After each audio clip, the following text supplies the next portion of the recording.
সবার মনের একটাই প্রশ্ন যে এই অর্কিড গাছের পাতাগুলা কিভাবে পরিষ্কার করব, তাই না? আসলে কি আমারও একই প্রশ্ন ছিল আপনাদের মতো যে এই অর্কিড গাছের পাতাগুলা কিভাবে পরিষ্কার করব, কি দিয়ে পরিষ্কার করব।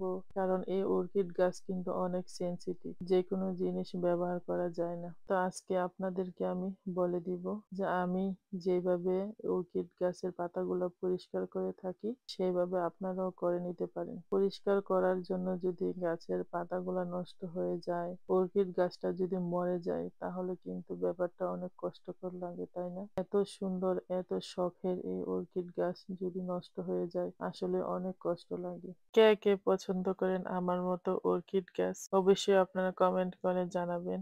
আর যদি আমার এই ভিডিওটা আপনাদের কাছে ভালো লাগে তাহলে অবশ্যই শেয়ার করতে ভুলবেন না, কারণ এই ভিডিওটা দিয়ে অনেকের উপকার আসতে পারে। কারণ এই ইউকের মধ্যে বেশিরভাগ মানুষই অর্কিড গাছ কিনে থাকে কিন্তু টেক কেয়ার করতে পারে না ভালোভাবে, সেই কারণে দেখা যায় অর্কিড গাছগুলা মরে যায়। তাই এই ভিডিওটা যদি শেয়ার করেন সবাই দেখে, তাহলে দেখা যায় সবার উপকার আসবে। এখানে দেখেন আমি তুলা নিয়েছি, তুলা দিয়ে আমি ক্লিন করব। আর এখানে নিম অয়েল নিয়েছি 3 ফোঁটা, লেবুর রস নিয়েছি 3 ফোঁটা, তারপর অল্প একটু পানি দিয়ে এখন আমি এটা দিয়ে ক্লিন করে নিয়েছি। এতক্ষণ যে আমি ক্লিন করেছি।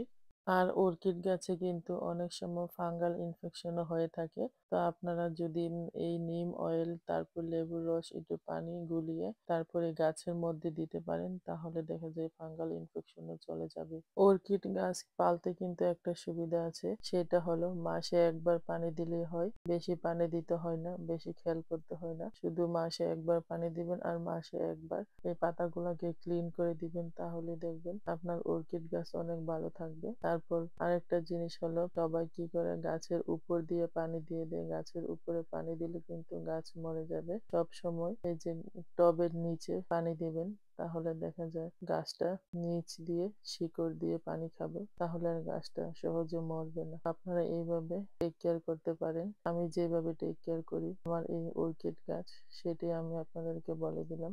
আর এই অর্কিড গাছের কিন্তু সূর্যের আলো দরকার হয়। সূর্যের আলো না থাকলে কিন্তু এই অর্কিড গাছ বেশি দিন থাকে না। তো দেখা যায় আপনারা যেখানেই রাখেন না কেন সেখানে দেখবেন সূর্যের আলো আছে কিনা। তো সূর্যের আলো যেদিকে আছে সেদিকে আপনারা এই অর্কিড গাছটা রাখার চেষ্টা করবেন, তাহলে দেখবেন নতুন নতুন শিকড়ও আসবে, তারপর আরো কলি আসবে।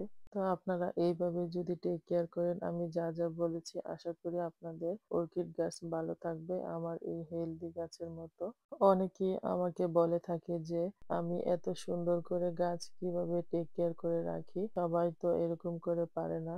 তাই আমি আজকে আপনাদেরকে বলে দিলাম, আশা করি সবার উপকার